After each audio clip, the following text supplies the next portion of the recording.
interview day is here. It's time. We're here. It's time. You rolling up to the DoubleTree. You got your fresh suit on. You ready to get a job. You linking up with your people. I'm like, Sam, where you at? They have like a change. Columbia has like a changing room. So you can like meet up with people there. And for the most part, we were much more chill than the general population. But just like we say for finals, avoid the bad, super anxious energy. Because a lot of people have that and you don't want that to like come onto you. And you'll see some people in the light that you've never seen before. Yeah. And there were a lot of people from our section. I was like, wow. This guy is usually so confident and like he is freaking out, pulling his teeth out. I gotta. So I remember, I'm like, wow. Yeah. And it's unfortunate because it's like, yeah. But if that's not you, I would say to stay away from that. But yeah, so pulling up all these interviews and stuff like that. I was going to hospitality suite, trying to meet people, be really friendly. What else were we doing? We had food, so we were like together, collecting swag. Oh like, yeah, those things that you like spin. Oh, the fidget spinners. Like I remember at one point we were like trading. Like, oh, I got this black one from here. I got this white one. Pokemon cards. Y'all trading? Basically Pokemon cards. I had like all the fidget spinners after EIP. That part was okay. The actual. Well, what do you think? Those 2 days? I thought they were okay. I thought they were okay too. Yeah. Just okay. I had fun. You got fun during EIP? I had fun. Yeah, those 2 days I would say I had fun. Going to the park is fun. Interviewing with law firms, not so much. What else? Like we haven't covered about the actual day. Yeah, actual day. I don't think I didn't join any lotteries. Me either. I think I went to 2 hospitality suites. They were recommended by someone at my job because they had worked there. So I thought, why not check it out? I got an interview that way. People were like, everyone's hyperactive during this time. People in group meetings like, oh, this firm is taking people out to dinner and stuff like that. Oh yeah. So I hopped on one of those. I didn't actually have an interview with them, and I hopped on and like got a call back that way. But besides that, I pretty much stuck to my interview schedule. I want to talk about the actual interviews. So, you know, you walk in, it's conversational like we said. One thing, someone started talking about some of the mistakes I made that if I could go back, I would change. So like I said, I was doing like DC, New York, and Houston places. And y'all know I'm from Houston and stuff. And one mistake I made was like, oh, I spent a lot of time, you only have 20 minutes, and I spent a lot of time in my Houston interviews kind of explaining why I wanted to work in Houston, which is like, I'm from there, like, of course I want to work there. But it wasn't on my resume because my address was New York, because I was in New York at Columbia. And then I went to Duke undergrad, so like all that work experience, like Durham, North Carolina, and like my internships and stuff. And then I had a bunch of New York stuff for law school. So tip, if you are applying to another city, have that city's address on your resume. Like have like your home address and your mailing address or something like that. So where like you don't have to, 1, waste time in your interview explaining why you want to be in that city, and 2, just makes it seem more realistic that you want to work there and that you're not just putting them on your list so you can get a free flight. Because they'll fly you out to the callbacks, but they want to spend money on people that are serious. So yeah, that's like one tip that I wish I would know if I could go back. Like I genuinely wanted to go to DC, but I had like no real tie. So like that's something they're looking for. They're looking for real ties, right? Because they spend a lot of money on summer associates, training you to become an associate at their law firm. So they don't want to waste their money. Yeah. Right? Plain and simple, they don't waste their money. At least with DC, I contacted my mentor. I was like, yeah, can you tell me where you live and stuff like that? So I can at least speak about it on that. And then LA, I actually, Have you been? Yeah, I've been in LA. My stepdad lived there for a little while. So at least I had a reason. So like, I did get LA callbacks, thank God. I always say hard, it's real, like it's stuff like my fiance lives in DC. I went to undergrad in DC. I didn't even want to come to New York, but here I am trying to go back to DC. Like, my family lives in DC, like real ties to places outside of New York. And like, I think that's true for a lot of cities outside of New York. Houston was the same way. I know some people that were doing interviews there because they had friends that lived there and stuff, and like that's not a strong enough tie. Being like, oh, my best friend, my homegirl lives in Houston, they're gonna be like, okay, like like next. You can kind of get a piece of the firm culture by like who they're sending out. They're sending out their best reps. They're selling themselves too. Like you have to accept them at the end of the day. So like they're sending out the weirdest people you've ever met. Hello again, friends. And those are the best personal people in their firm. It's like, would I fit? You know, so like you're kind of getting a sense of the firm as well while you're interviewing. Anything else about the day of? The day of. Be yourself too.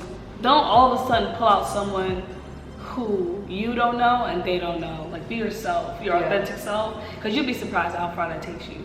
That's true.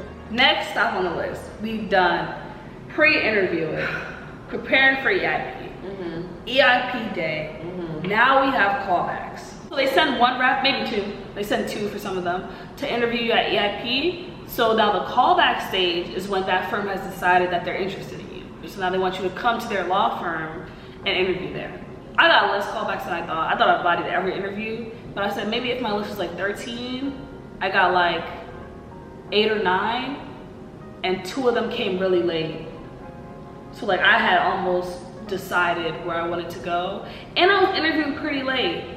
And I think I interviewed a lot later than other people. And it was like making me nervous. Yeah, it was interesting because I also got less callbacks than I expected. There was one interview where the guy, we really were connecting and it was like everything was good. And he was like, well, I'm definitely gonna recommend you for a callback. I loved like this interview, you seem so interested, blah, blah, blah. And I didn't get a callback, so I was like, it made me question, or not question, but made me wonder like how much weight the interviews had versus like other factors. Like, I don't know if my grades weren't good enough, I don't really know what it was. But yeah, it was, it was interesting. Callbacks are a stressful time because like people are getting callbacks and people are not. And it's like, people are asking you like, oh, did you get a callback from this place and that place?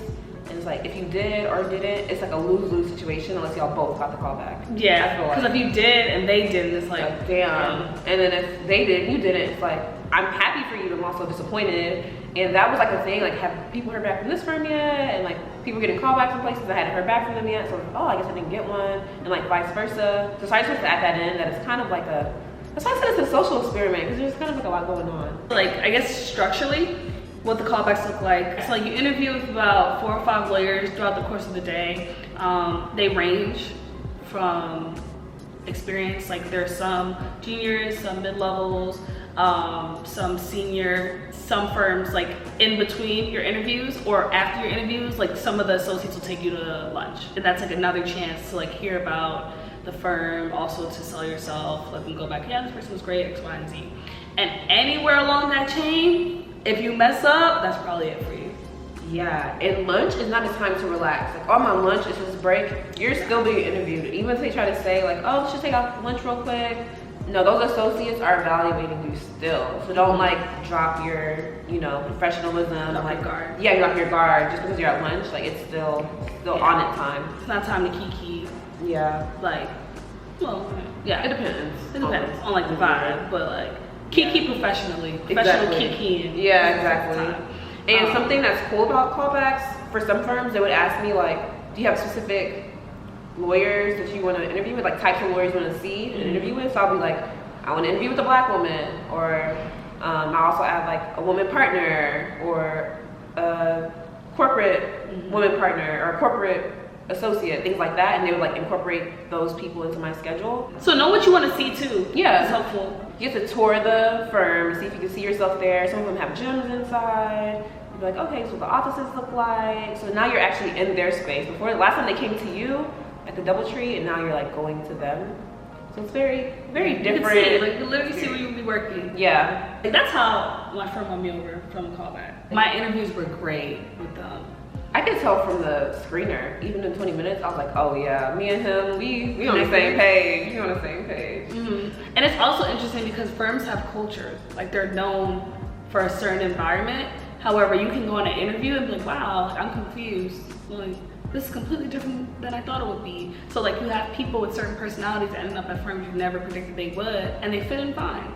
It's based on their experiences. Yeah. So now you have prepared, you went to EIP, you got a call back, and then you get that call, you got the offer. So now, how do you choose? How do you choose? You can do second looks. So you can call them up and be like, I just want to speak to a few more people at your firm. And now the tables have turned. They're like selling you on the firm at this point. Because they've given you the offer too. They've given you the offer. Their numbers are already be calculated. Yeah, exactly. So now you can go back, and this is how you make your decision. You can like talk to people for real, talk to people you know that work there if you know anyone, like from your law school or anything, and make your decision. And they'll also have people reach out to you. Like I said, I was a New York bar fellow, and someone from a firm reached out to me actually a few people reached out to me as like alum of the program, like, hey, like I also was a New York bar fellow and I ended with this firm because blah, blah, blah. Things like that. And if you tell them that you're in between two firms, they'll even tell you why you should pick their firm. Yeah. And some people will be honest enough to be like, maybe the other one can provide these things for you that we can't. So like, I respect that too. And you can meet with people who have left one firm and gone to the firm you're considering. So like, if I am between firm A and firm B, you can tell firm B, hey, I'm between firm A and firm B. And they're like, okay, bet, come for a callback and we'll have you interview with people who left from firm A to come to firm B because of X, Y, and Z reasons, vice versa. Yeah. At the end of my decision-making process, I was like really down to 2. I was down to 3 and then I was down to like 2 for real.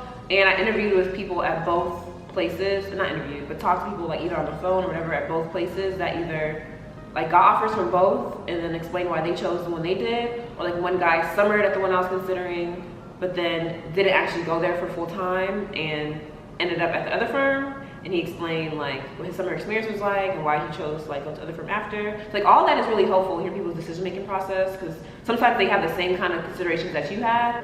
So I thought that was like the really helpful part of the process. And this was the best part of the process because everything else was like kind of stressful. Yeah, I agree. I think that's it. After all of this, after you finally, hopefully you get an offer and you accept it, you go to that firm the summer after your 2 whole year, at the end of the summer, hopefully they give you an offer. Usually they will, unless you do something crazy, they'll give you an offer, and that ends up being your full-time position. So that's how we got our jobs. That's how we got our jobs. Yeah, that whole long process.